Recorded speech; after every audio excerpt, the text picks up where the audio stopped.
everyone, welcome to this stream on Global Hack Week. We are almost at the end, but there's plenty of content still prepared for you. And today I have a very special guest with me, which is Armando, and he will be hosting this stream.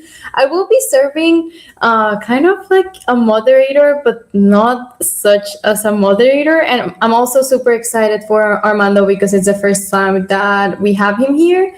So we are about to learn about him, and he also has a lot to share with the community. So let's give him a warm welcome as well.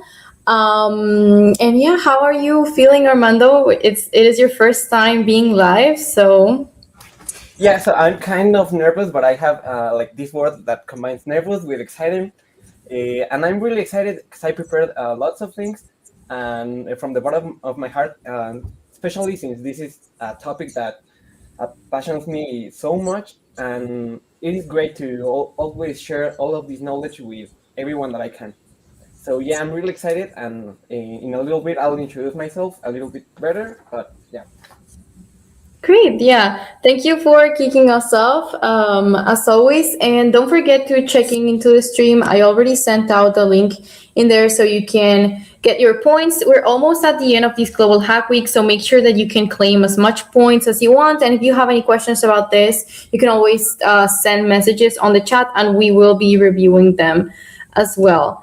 Great. So I'll be leaving the floor to Armando. I'll still be around, and thank you for everyone that's joining. For those of you that already know me, and for those that don't, my name is Jocelyn. I'm a coach here at Major League Hacking. Some of my fun facts is that I like salsa dancing, and I also collect bee plushies as well. I think I've shown you a couple of ones that I brought with me, which are I have this one, which is a bee. It's very cute. And yeah, if you, I will not be giving the stream today. So all of the questions that you got, those are for Armando, and he will be answering them along the way. The floor is all yours, Armando. I'll leave you to it. Thank you very much, Jocelyn, again. So first of all, again, my name is Pablo Armando Macred Milian. I'm 20 years old, and I'm living in Puebla, in Mexico. It is a city near Mexico City, it's at the center of Mexico. I really love it. So if anytime you can visit, you'll find lots of things. So I'm studying a bachelor in robotics and digital systems. I think it is the same as Jocelyn. And I am an AI lover. I love to code AI, specifically also like mobile apps and integrating all of these systems together. That is what passions me the most. And I am also a former MLH production engineering fellow, which is an amazing program.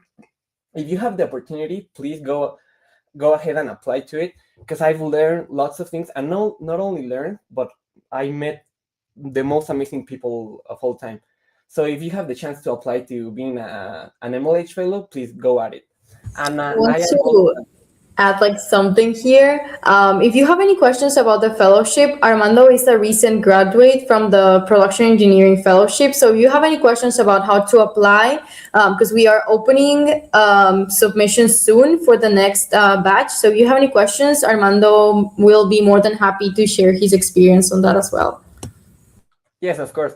So moving on, I am also I recently went to a program at NASA, and I was a winner. Maybe in another stream I'll talk more about it because it was amazing. And if you guys have heard of First Robotics, I am also an alumni, which is a international competition of robotics and for high school students. And I had the most amazing time there. Actually, that was when I got more into robotics and decided wanted to study robotics. I started beginning with artificial intelligence, neural networks, and lots of stuff. So if you have heard about it, also it'll be the most amazing decision you would take in your life, joining a first robotics team. So that was like the formal presentation, but talking more personally, I want to introduce who I am. Other thing that passions me. So I am a music producer. So I am a DJ at heart. That is like another passion that I have, making music, electronic music. Actually, maybe later I'll send you some of my songs. I love rock climbing. I love Marvel. And if you have seen How I Met Your Mother or The Big Bang Theory, I am the number one fan. I love astrophysics, making magic tricks, and I love fishing. So yeah, that's me. And so we'll start with the presentation. Today we'll be talking about computer vision and specifically how artificial intelligence comes to our world and see what it is surrounding us. So first, let's talk. I like to divide computer vision in two branches. So first, we have classical computer vision, and the definition for classical computer vision means building algorithms by explicitly programming certain steps which you want your algorithm to follow. You have, for example, feature extractors, and you have lots of other things that come into this branch. So you have edge detection, thresholding, feature descriptors, and also in this branch it comes a lot of math, but we won't be diving into this, but just so you have the complete picture. So this is the first thing that I branch computer vision into. And to give you an example, this is actually a project that I made for it was my final project from this semester. So the task was to detect the velocity of a car. So for example, this was using classical computer vision. So the steps that I took was getting a background image of like no cars with it, and then a car in that same image with the background, and then you subtract those images. So you just get only the pixels of the car. So then you have like you can segment your car, you can binarize it, that is making it black and white, and then you get this shape like covering all of the car, and then you get the bounding box of the car, which we'll be talking about more bounding boxes later on. But this is just a quick example of how classical computer functions in a real world example. So this in here I broke down the steps and follow it one by one. So then we have a deep computer vision, or well, that is what I like to call it. This is not an official name, but it is like how I like to call it, deep computer vision, which comes into using neural networks or artificial intelligence to automatically learn features from image data. So this is, you can hear it also as AI-based computer vision.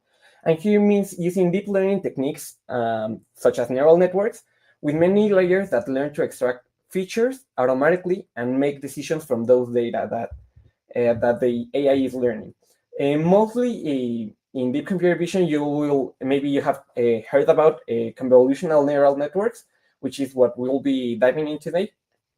And some advantages of using computer vision towards against a classical computer vision.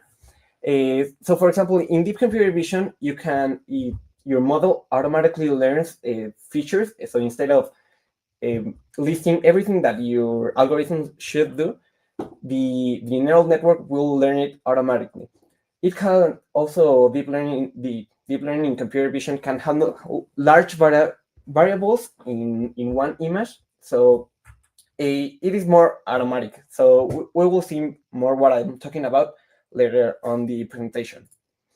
So first, talking about convolutional neural networks, they are inspired by the human visual cortex. So some people study how the eye works, how a human sees everything that is around him, and from also integrating lots of math, which is a convolution, but this is not like the main topic.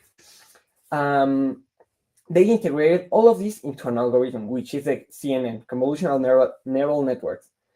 So these convolutional neural networks are specially suited for image data, and it respects the spatial structure instead of treating each pixel independently. So in most cases of computer vision, you will make an algorithm that analyzes pixel by pixel, but these convolutional neural networks makes it easy to handle the complete image, or maybe specific parts of the image. So Jocelyn, if you could help me out showing my screen, please. Yep. There we go. There you go. So in here you can see an example. It is a 3D visualization of a convolutional neural network. So we can divide it into certain steps. First, I'll go ahead and hide everything. In here I can draw my number. Let's say I have a 9. So this is my input. Sorry, there you go. As you can see, this is my input. This is the number that I draw. And after that, we'll go to the first convolution layer. What the convolution layer is doing, as you can see, we have what we call kernels or filters. If you can see these little lines over here, they are pointing at some of the pixels of the original image. So the convolution layer, what it is doing is going through all of the image, as you can see over here. There you go. You can see that this convolution layer is going through all of the images, and then it is applying a filter. If you can see over here, we have the input image and the filter. So in the input image is those arrows that are pointing towards the input layer, the original image. And then at the right side of the input image, we have a filter. So these filters are just a bunch of numbers that are multiplying the original pixel from the image, and then they are transforming it to another layer. So in this case, all of these original pixels are being transformed to this new pixel right here on our convolution layer. And this is done maybe hundreds of times if you want. That depends on how you design your neural network. So in this case, we have 1, 2, 3, 4, 5, and 6 convolutions only in the first layer. So we have, this is what it helps doing the neural network. It is grabbing certain features or specific parts of the image and transforming it so the neural network can understand it better. So for example, in here, in our first convolutional layer, we have certain features such as these ones, like this. I hope you are seeing my mouse. On the left side of the number 9, it is like highlighting a feature of the number 9. And this is done, in this case, 6 times. So then after our convolutional layer, we have a downsampling layer, which it is also called as a pooling layer. This is our pooling layer. So as you can see, this is quite a bit smaller than the convolutional layer. So in this case, as you can see, we have also another filter, but this is quite a different filter. In the first filter, what we did is multiplying the original pixels to a certain couple of numbers, which is the filter you can see right there. And then on this pooling layer, what it does, it is reducing the size of the image, of the original image. So as you can see, maybe this one is 32 by 32 pixels, and this is maybe, let's say, 15, maybe. I'm not such good at eyeballing it. But what it is doing is reducing the size of the image. So then after the image is reduced, it can go to another convolutional layer. So I'll go ahead and show it to you. There you go. Oops, sorry, my dog is, I don't know what's happening with her. Hey. Okay, so moving on, we have a next convolutional layer, which is doing the same as the first convolutional layer, but this is doing it to the already downsized image. So as you can see, this convolutional layer is pointing right at the third layer, and we can keep doing this as much as we want to get certain parts of the image or certain parts of I don't know, maybe some edges, or maybe look, maybe I can write another number here, maybe a 0. And you can see how all of these filters are processing the original image. And then we can go ahead and show everything. There you go. After we have our last downsampling layer or pooling layer, which is this one, which is reducing the size of the convoluted layer, we now do what it is calling like linearize it. So if you have seen before about neural networks or maybe deep learning, you know how a neural network is done. We have like all of these. Maybe we can call it a list of neurons, and then each of these neurons is grabbing certain parts of all of the downsampling layer. So in this, we can transform it into a final neural network after doing all of the convolutions and the pooling layers. This is our final neural network, which is processed, and then we get our our interpretation, which in this case is 0. I actually love this page. A fun fact, it was built also by a robotics engineer, so hats off to robotics engineers. And I'll drop it in the link later so you can play with it. And there's also representations in 3D of other types of neural networks, such as a vanilla neural network, which is a normal neural network, and other kinds of neural networks that I right now don't remember. But yeah, that's a on sorry, that's a visualization of how a convolutional neural network works. And yeah, if Jocelyn, could you help me out with showing the presentation? Yep.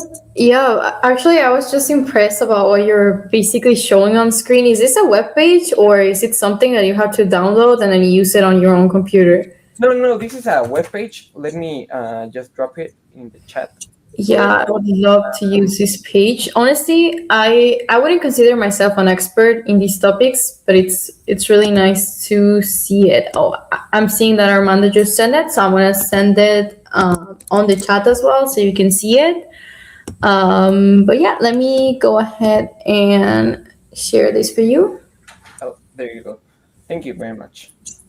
Okay, so moving on, well, we already seen what CNN does in an image, and these images have strong spatial correlations, meaning that in some images, maybe, I don't know, I want to see if there is a cat in my image, and maybe the eyes of the cat appear in a certain part of the image, and with classical computer vision, for all of the specific cases that I will try to use my algorithm on, the eyes should be in the same position as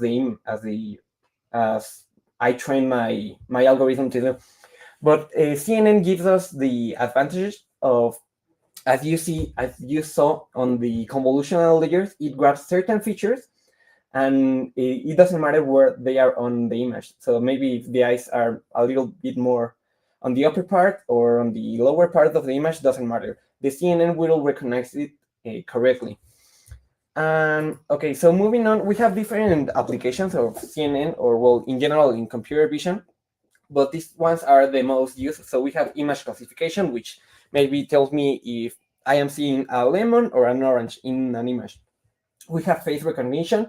Also, in your phone, if you have facial recognition, that is not so much known about, but that is also artificial intelligence, because it applies certain computer vision algorithms, so it can detect that indeed it is you, the person who is trying to get on the phone. We have also medical analysis, and starting with also another type of classifications of specifically deep computer vision. First, we have, as I said, we have image classification. So maybe I'll keep with this example of a cat. So maybe in an image, I want to recognize if there is a cat or a dog, and that is what image classification does, just classifying certain types of objects that appears in an image. Then we have object detection. Object detection comes along with classification, but adds a certain feature to where is the cat. So in this example, here is the cat, and you surround a box where the object is. So you want to find where the object is localized in that image. That is what object detection is. So it comes along with classification, because you have to know what that object is and where is it. We have also a segmentation, image segmentation, which comes along with the past two types. So we have classification and object detection. But here, what segmentation does is not only in subject detection, you can only draw a box surrounding the object you want to localize. But segmentation is what it is doing is grabbing the specific pixels of where the object is in that image. So as you can see, here, the segmentation algorithm was surrounding specifically only the pixels that belong to the cat.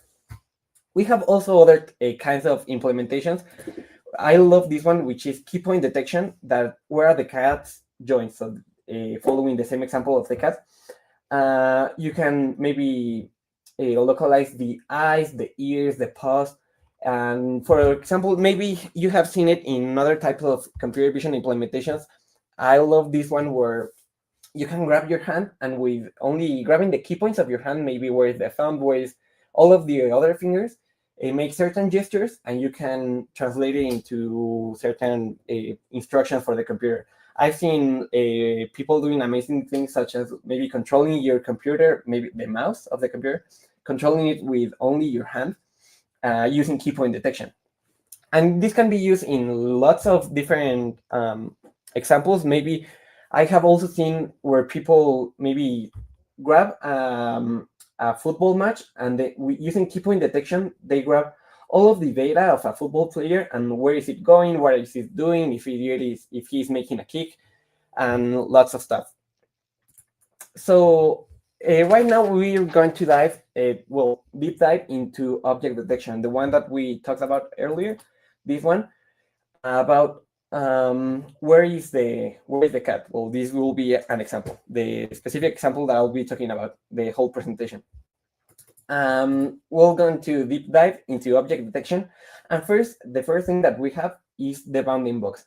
So the bounding box is a rectangle drawn around the object that you want to, the object of interest, and this region should correspond to this particular object that you want to identify.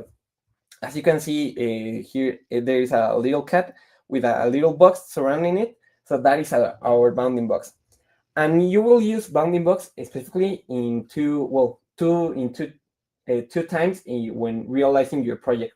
So the first time you will use it for is to make while making your data set. So for a neural network to learn a specific object, you need to first have a big data set of this specific object, and in that data set you need to label each of the times that the object you want appears on those images. And then the second time you will use it is during inference. This is the time where maybe your model is already in production and it is being used. So you want this bounding box to verify that it is detecting the specific object that you want. And we'll see it later on with a live demo. But another thing important to keep track of is the confidence score. This is meaning how confident a model is that is the object that you wanted. So maybe I think I can't do like zoom, but in here, as you can see, besides the name of the name cat, it comes a specific number. I think it is 93.2%. So that is that the model is 93% confident that is a cat. And this is usually used for when you're making a model or when you are using a model. Maybe you have to put a threshold. Maybe you only want an object recognized if this threshold it is above a 0.5 or 0.7 or 0.9. This talking about in percentages. So that is super important, and we'll apply it later also in the live demo. And we have also what it is intersection over union. And this is more for the training part to validate how the model is doing and giving it feedback on what it should do better.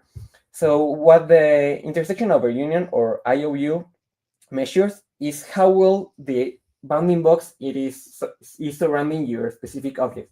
So you have two things: the area of overlap, which is you have two bounding boxes: the correct bounding box, which you labeled during your training, and the bounding box that your model predict. So in this case, you can see in the image that is the area of overlap is all of the pixels that both of those bounding boxes are covering. And then you have your area of union, which is all of the pixels that both bounding boxes are covering in the whole image. You can see it better with this example. And yeah, so we're going to dive in YOLO. This is a library we call YOLO, which stands for You Only Look Once. I think that is an amazing name. I love always how programmers are putting the most random and occurrent names for their libraries or projects. That is, and sometimes I just spend like maybe 2 days deciding in what will be the name of my project, and I love that part. So YOLO, it is a fast single-shot object detection system, which helps us to do all of these object detection algorithms or object detection tasks. And what are the benefits of YOLO? Sometimes in another models, or maybe not only on CNS, but other type of neural networks, what the model will do is make a pass into your image, like see your image multiple times. Maybe it has to see it 3, 4, 10, or hundreds of times. YOLO helps that it looks at the image only once. That's why it is the name You Only Look Once, because this algorithm is only looking at the image once and making its prediction. And the fact that it only looks the image one time, it makes it much faster and lighter than other detection methods. And this also treats the detection as a regression problem, because in here we have the object detection. Let me put up the example. So as I said, we have two parts. We have the classification, which needs to tell you if maybe this is a cat or a dog or a lemon or whatever you want to classify. And then you have to draw the bounding box, meaning you have to know the specific pixels of where the object starts and where the object ends. So in this case, you can see I have the dog. Well, let me show it to you. This is how YOLO works under the hood. So first, what it does is the inputs and preprocessing. So what does it do on this preprocessing? What YOLO does, does under the hood. First, it divides the whole image into certain grid cells. So as you can see in this image, we have the complete image over here, and then at the right side on step number 2, we have the complete image divided into maybe what is I think 7 times 7 cells. So, and these cells will be treated individually. And for each grid cell, YOLO predicts a certain number of bounding boxes with their coordinates. So you can see over here, maybe in step number 3, it has lots of bounding boxes that aren't really the ones that we want. And then when you have all of these bounding boxes, maybe sometimes you will have bounding boxes with 93% of confidence, or maybe another ones with 0.2 of accuracy. And maybe the ones that are lower, you will just dispose them. And using also these grid cells, YOLO, what it is doing is for each of these grid cells, it is treating it individually, and for that specific cell, it will try to predict what it is in that cell. So for example, in step number 3, you can see the cells in different colors. So you have, for example, this blue, this what is yellow, pink, and in this case, the blue represents that it is a dog, which you can see on step number 4, which it is correctly classified or labeled as a dog. So this is what YOLO does under the hood. It basically just divides the whole image into specific grid cells, and then it tries to predict for each cell what does it appear on that specific cell. So yeah, that's how YOLO works, or how computer vision is working, like in a whole overview. And right now, what we will do is try to implement a YOLO model to classify. I have a special guest for this. Just give me 1 second. So this is my special guest for today. This is my little dog. He is called Brownie, and we will try to use YOLO to classify this dog as a dog, and try to follow it with this bounding box. So just let me bring up my screen for showing you how we're going to do our code. Just give me a quick second.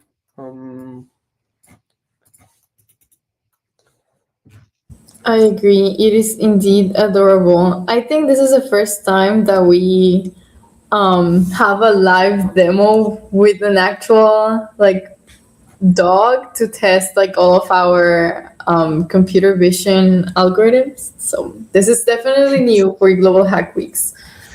Nice. Okay, so the first thing that we will want to do, you can see right in my screen, right?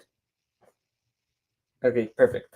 So the first thing that I want to do is to download a pre-trained model. So in this case, I don't have much of a time to go ahead and label all of my images and tell me what it is about or not.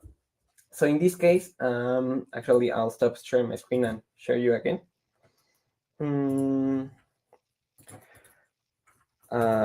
Just a second here.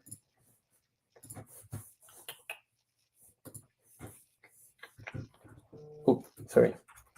This is a new platform for me, so it is kind of difficult to get the hang of it. In the meantime, I want to do some unpaid promotion on the stream that's happening next. We will be basically having a bunch of MLA coaches, vibe codes, some really cool projects on stage. So there's going to be like a couple of them giving actual demos. And to be honest, this is also new in Global Hack Weeks. I will join just because I want to see like what they actually built, and then after that one I will be giving the part 2 on recommendation system that we were building on the rack. I saw that a couple of you opened up some pull requests, so we're also going to be going through those as well. It's going to be in about 2 hours, so definitely stay tuned because I'm going to be posting updates. Is this a screen I want to share? Yes, but I think it is not showing correctly. But can you? Well, you can see like the screen, right? Yeah, it's a bit small, but we can see it. Okay, we'll make it work. Don't worry. It'll be just for a few seconds. But what we're going to do is to search for a pre-trained model. So what we're going to do is to search for the pre-trained model of YOLO. Model. There you go. And you will see the official page of YOLO 11, which is the latest version from the organization, which is Ultralytics. So you'll go ahead and come to this page right over here. And we have lots of different models. And in this case, as I talked to you about earlier, we have for detection, segmentation, key points, and all of the types. So we're going ahead to go to detection. And in here we have the pre-trained YOLO models. So maybe you'll want to download any one of these ones. I recommend the YOLO 11N, N for, well, yes, this one. And you can go ahead and download it, or maybe if you are watching the recording of this, you can do it step by step with me. You can go ahead and download this one, and then we'll go ahead and start to code it. So just let me change my screen to. Oh. This platform is kind of tricky to get the hang of it. So there you go.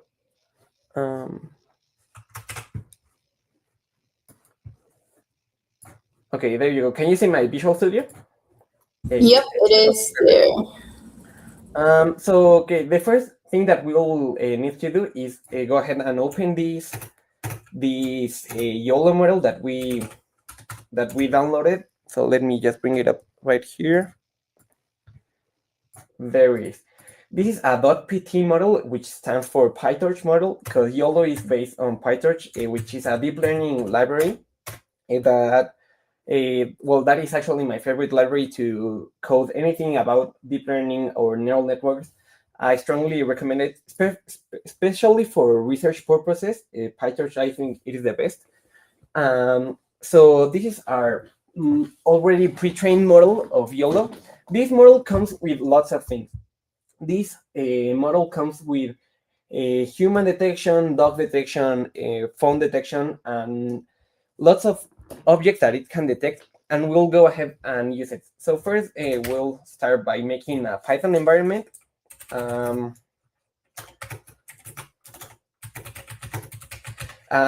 quick fun fact that I love about the latest version of Python.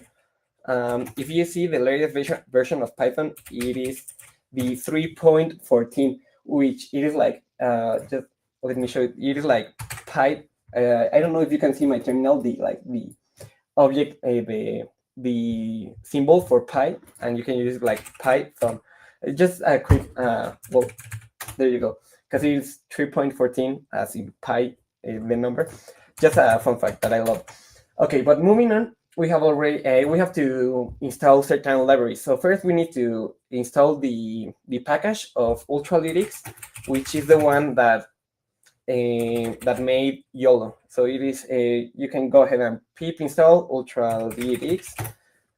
It is running correct, I think. We have also to download OpenCV. If you haven't heard about OpenCV, it is the most common used library in computer vision, and it comes with lots of tools that you can use to make all of your computer vision algorithms. It is mostly used for classical computer vision, but in this case, we will also use it to use our model, and you'll see how in a few seconds. So we have to install it, which is OpenCV Python. Oh, sorry.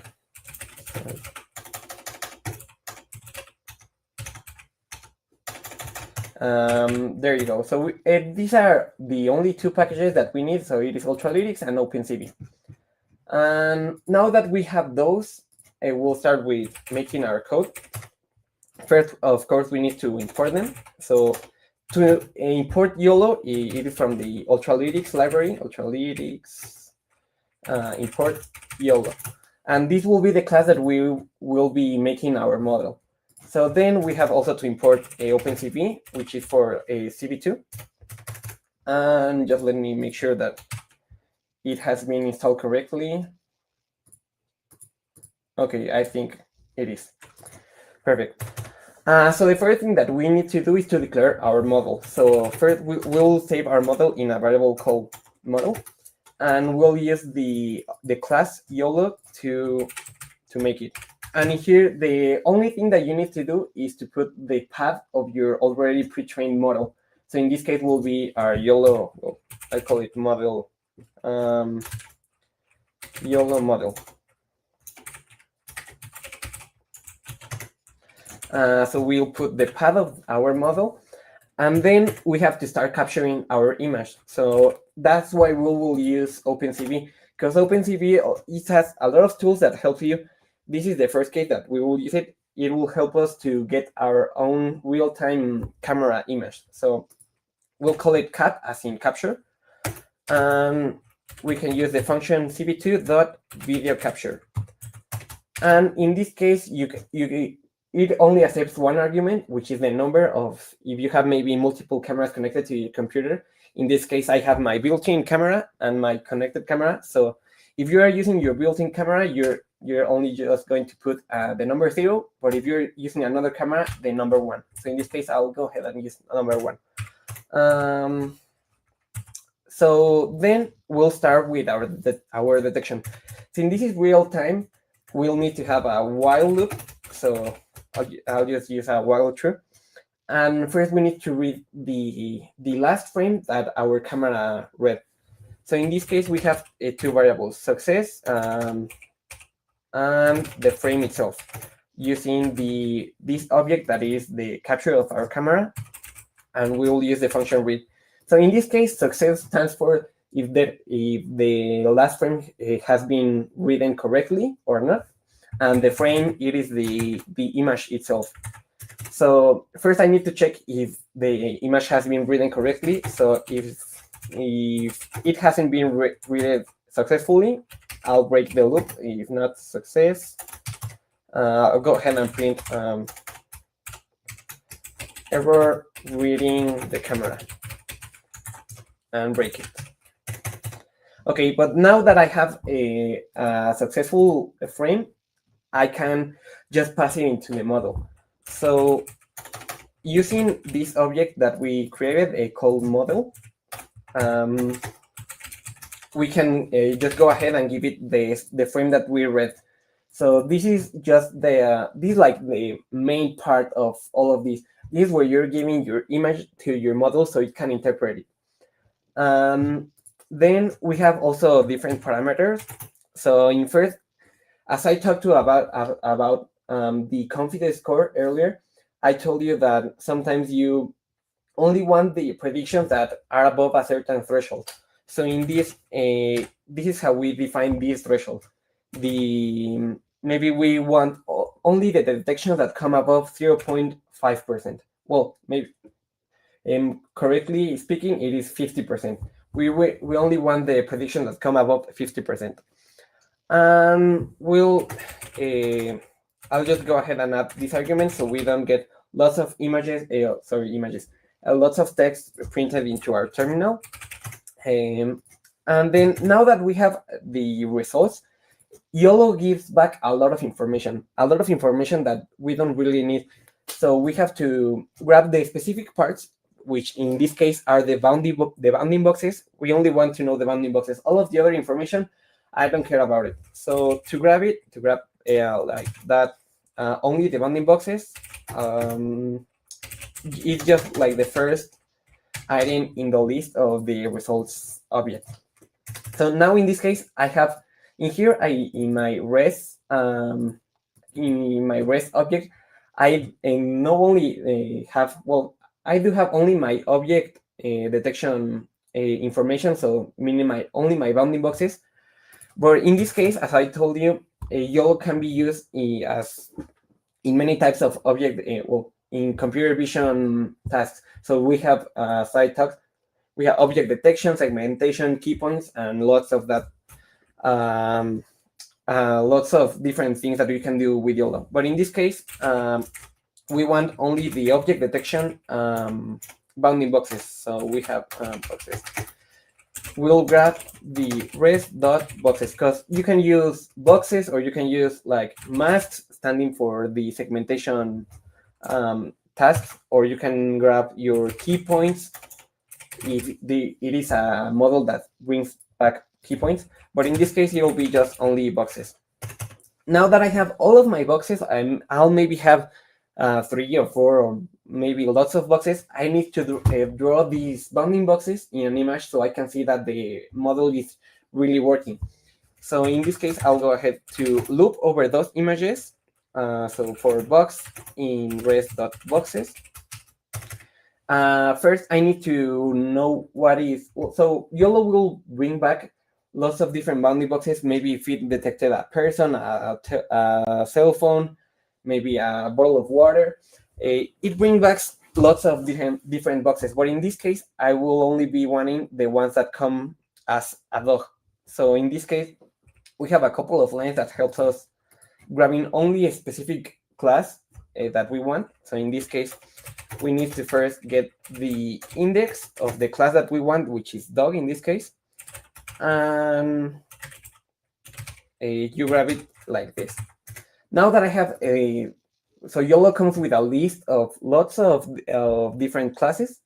And now that I have the index of my class, so I'll need the name of that class. So maybe it comes as person, as a dog, as a cell phone, or whatever. But I need to make sure that it is coming only as a dog. So here is the list of all the classes that YOLO returns.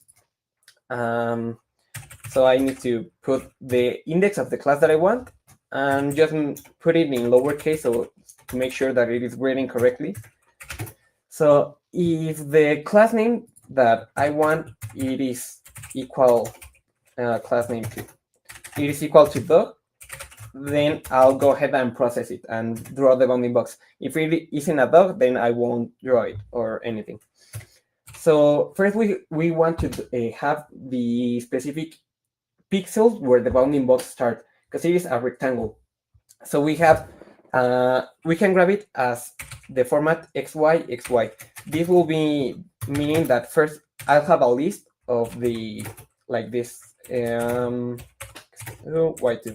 So these pixels are where the rectangle starts, maybe at the left top right at the left top corner, and this one will be on the right lower corner of the object that I want.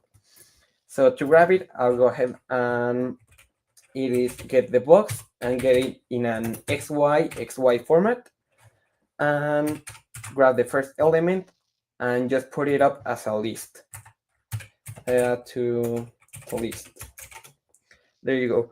Here now we have only our bounding box pixels that we want to draw, and this comes as I think it comes as a float, but in this case I want it as an integer, so I'll go ahead and map it as an integer. So we have x1, y1, x2, y2, x2, y2, and I'll map it as a list of integers, x, y, x, y.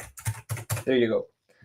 And now it is the time that we will draw our rectangle over the image. So that is another use of OpenCV, which let us draw on top of an image. So OpenCV, it comes with this function, which is a cv2.rectangle.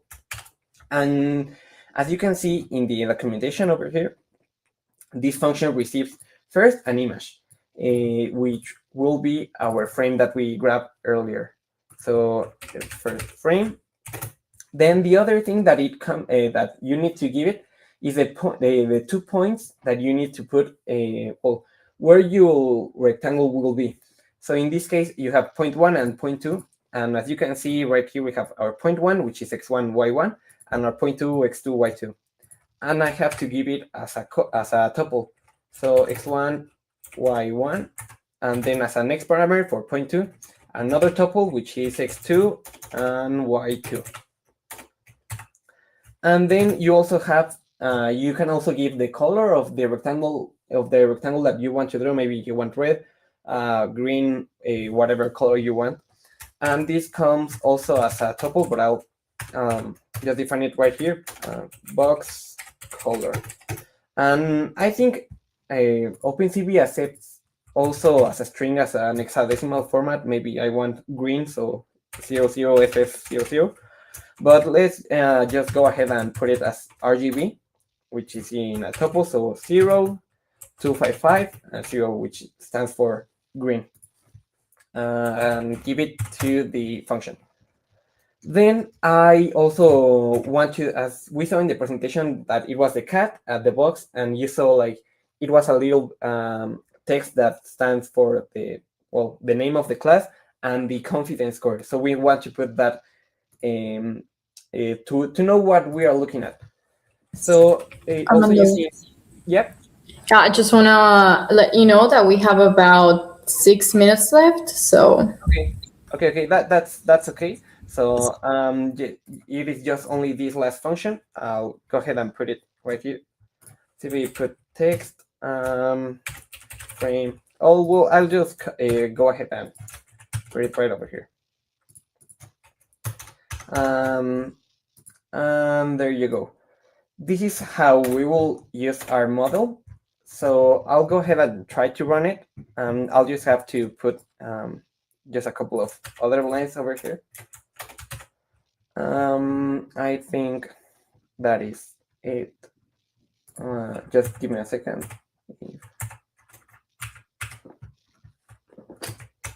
There you go. So I'll go ahead and grab my dog. Where is it? I think it ran away. We're about to see a really interesting live demo. Our test object. I'll just have to put share my screen again so you can see what I am seeing. Just give me a second. So you can see what I am seeing with the rectangle and everything. Share screen. Entire screen. Okay, there you go. Can you see well my Visual Studio and my desktop? And just to make sure, Jocelyn? Yep, there it is. So we'll go ahead and run our model. Let's hope it works. I hope everything it is working correctly. And just give it a few seconds because YOLO needs to start your GPU and lots of stuff, of different stuff to start running. So just a few seconds. Say hi, Brownie. Hi. Oh, what's his or her name? It's called Brownie. Brownie as in the food. Oh, that's so nice. A little brown. So I think maybe just another couple of seconds till the model starts running. There you go. Well, use my other camera, but oops, there you go. You can maybe not. Yeah. Oh, it's so Right as a dog, so nice. it was That's a really high quality camera. say hi, Brownie. So that is everything for well. You saw how we use the framework of YOLO to classify a specific object. And yeah, that's everything from my part. If you have any questions, any comment, anything you want to say or ask, just drop it in the chat, and I'll be, or maybe in another stream or on the Discord server, and I'll be glad to answer it. So yeah, Great. thanks again, Jocelyn. And Yeah, thank you, Armando, for presenting. Honestly, this live demo was really well prepared. I really enjoyed your stream because I was viewing it, and I also got to learn. I learned about this new cool tool that you shared with us, so it was really nice. And for all the people and hackers that are watching, remember that we have this feedback form, mlh.link/global hack week feedback, in case that you want to fill it out. So you can tell us things that you like, things that you want to improve, or maybe if you have recommendations for future sessions, that will be all in order. Thank you everyone for joining. We have a question for Armando. Do you have the code anywhere? not right now, but I'll make sure to post it on Discord, and then maybe Jocelyn can help me maybe post it on the MLH Discord server, so you can have it. Great. Yeah. Share me the GitHub, and I'll make sure to send it on one of our general challenge channels. Thank you everyone for joining. Just in a couple minutes, we will be having a Nexus stream hosted by a couple MLHers. They will be building AI projects really fast using AI tools. So be ready for a very interesting stream. And then after that one, I will be hosting my last stream for this Global Hack Week, where we will be continuing with our RAG pipeline that you were building. And again, no experience needed. Thank you, everyone, and Armando for joining. Hopefully, we will be seeing plenty of Armando soon. And bye, Brownie. Bye, everyone.